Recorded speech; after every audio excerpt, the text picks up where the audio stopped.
Walk into the Jewish Cultural Center here in Chattanooga, and you'll see two exhibits with stars. The Stars of David project by Jen Lewis features dozens of hand-drawn panels with thousands of stars, symbolizing the millions of Jews who died in the Holocaust during World War II. Also on display, Stars of David from the Holocaust era and Nazi concentration camp artifacts from the Gilbert Tabby Collection at the Children's Holocaust Museum in Whitwell, 24 miles northwest of Chattanooga. Both exhibits are on display at the Jewish Cultural Center through Sunday, April 27th, a few days after this year's Holocaust Remembrance Day on Thursday, April 24th. I spoke with Jen Lewis, who is also the executive director of the Association for Visual Arts, or AVA, here in Chattanooga, David Tabby, son of Gilbert Tabby, and Ann Treadwell of the Jewish Federation of Greater Chattanooga. Ann, talk about each of these exhibits and why they are together now at the Jewish Cultural Center. Well, we're entering a period of time that we commemorate the Holocaust. So we wanted to make sure that we did it in a way that could be both educational and honor the visual arts that we show often at the Jewish Cultural Center. And when I saw Jen's work, it became really clear to me that the exquisite beauty of her panels begged for a way to talk about why the stars were involved in the Holocaust in both the concentration camps and in greater communities. That's when I met David and the Paperclips Children's Holocaust Museum in Whitwell, and taking a look at the stars there as kind of a reference point to help people, primarily not Jewish people, begin to understand the symbolism. Jen, let's talk more about your work first, the Stars of David project. 60 hand-drawn panels, each with 20,000 stars representing Jewish individuals who perished during the Holocaust. When the work is complete, it's going to be actually 300 panels that will hold altogether 6 million, representing Jews that passed away in the Holocaust. With each star, I'm attempting to remember that there was a person behind that number, that the 6 million can be so just overwhelming. I wanted to show that, but I also wanted to take a moment in time and recognize that there was a person behind that number. It's not just an arbitrary number, someone we don't know. It's part of our collective history. And talk more about how you are depicting these stars and these panels, the materials that you were using to make that happen. The panels are 11 by 17, so they're relatively small. And I use Bristol board and with acrylic paint pens, varying in colors anywhere from blue to bright yellow, gold, purple, greens, teals, all those colors. I hand draw a star. Every time I draw a star, I do a tick mark. And I work to get 100 tick marks, and then I use that to make sure that I'm counting up to 20,000 per sheet. So it becomes really meditative.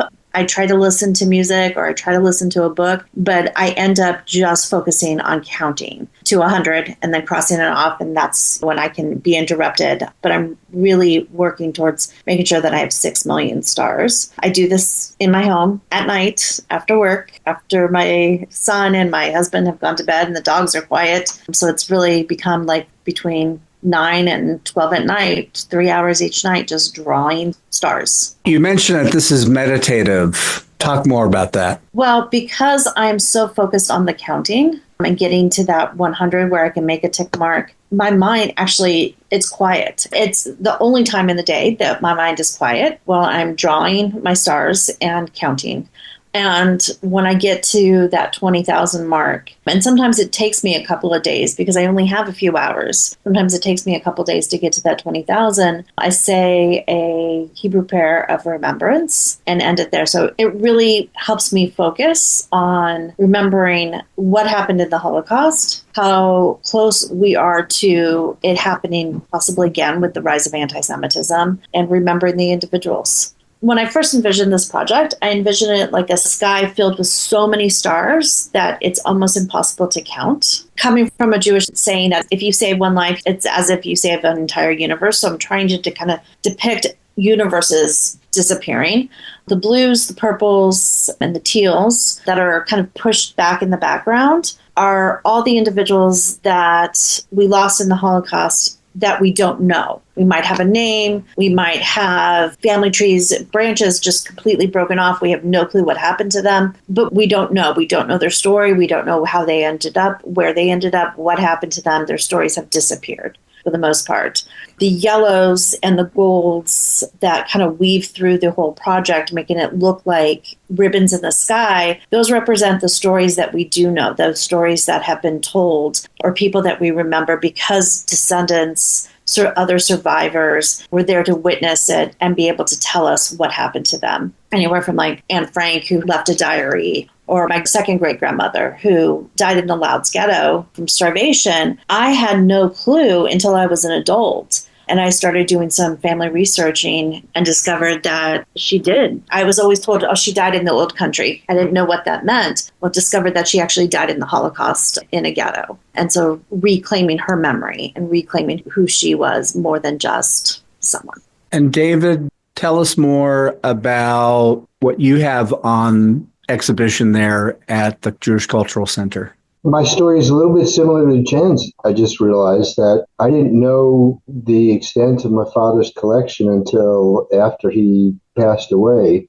I knew that he was interested in collecting military items like helmets and hats and uniforms, largely from World War II, but I didn't know he had much that was referable to the Holocaust until months after he died, and I thought I should try and organize his collection because, like a lot of collectors, he was really interested in having the things, but not so much in organizing them or showing them to somebody else. It was enough for him to know that he had it. What Ann was telling us about the relationship between the stars in Jen's art and the stars in the exhibit, what are referred to as Jewish badges that Nazis required Jews to put on their clothing, and the rules were different in different countries, and the badges were different in different countries, but the most common one is a gold star with a black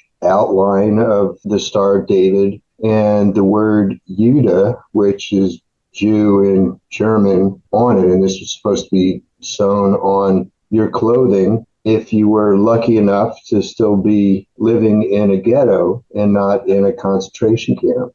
And then there's 11 concentration camp uniforms at the collection at Whitwell, lots of armbands that indicate different things, artifacts of Torah parchment that was repurposed by Germans into other things. I think it's important, Ray, also to know that because the Jewish Cultural Center serves people of all ages, that there's always a real challenge to tell the story of the Holocaust when you have 2, 3, and 4-year-olds in the building all the time. Some of the traditional images we think about with the Holocaust are not appropriate for 2, 3, and 4-year-olds.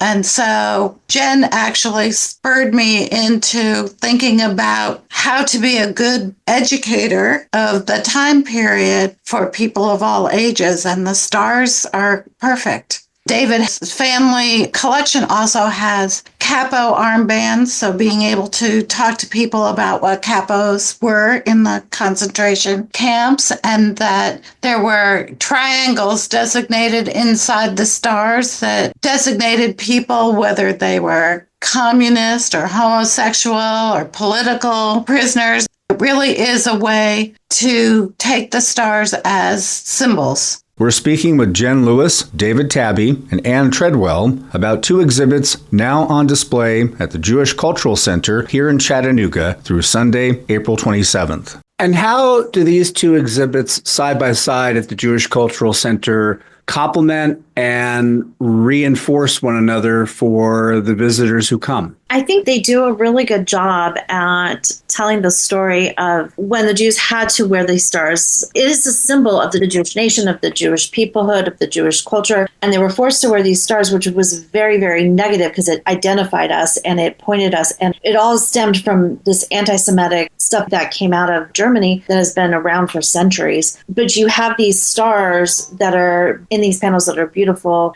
that are working to reclaim that as a, yes, I'm a Jew. Yes, I'm proud of being a Jew. It's important that we tell both stories of it, that we were forced to wear it and as an identifying marker, but we're also proud of it as an identity marker. When people come into the building who don't know much history about Jewish people and they see the beauty of the panels, the souls of the people lost were incredibly beautiful. And here are identifying things. It also, during this period of time when we're apt to designate people by their race, gender, ethnic origins, that there's danger in doing that. Each of you talked more about how you hope these exhibits speak to our time and the concerns mentioned earlier about anti-Semitism. When I started to comprehend the volume of material that my dad had collected, I had assembled my own museum in the basement of the house that he and my mom lived in.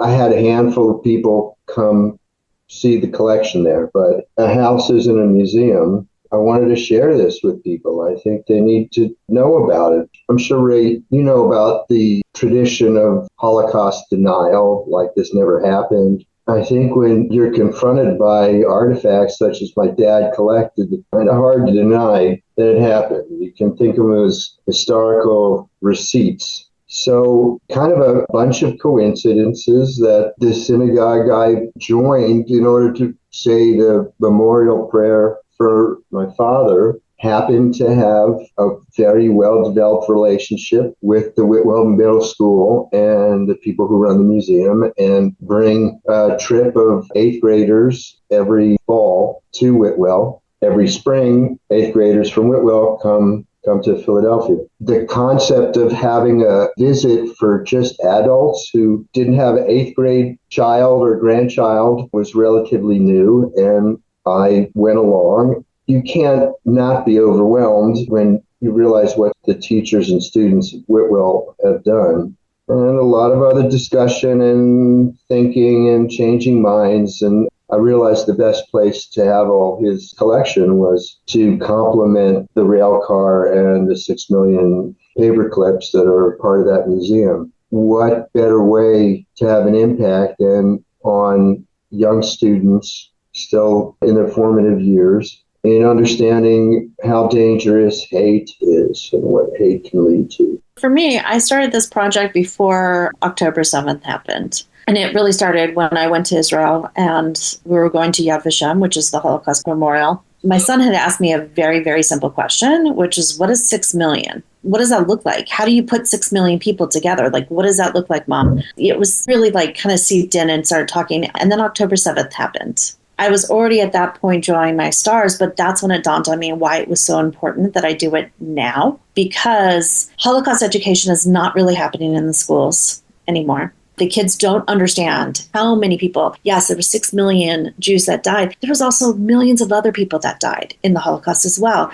And it's just not being discussed about it. And it all started from anti-Semitism and from the government that turned people into the others and really kind of separated our society, and how easily that can be broken down and how easily anti-Semitism or hate for anybody can be turned. And all of a sudden, you're in a situation where you have World War II or you have the Holocaust again. And so I'm trying to bring that to light. I realized I started this project before that, but it really kind of drove me home of like, yes, this is why I'm doing that.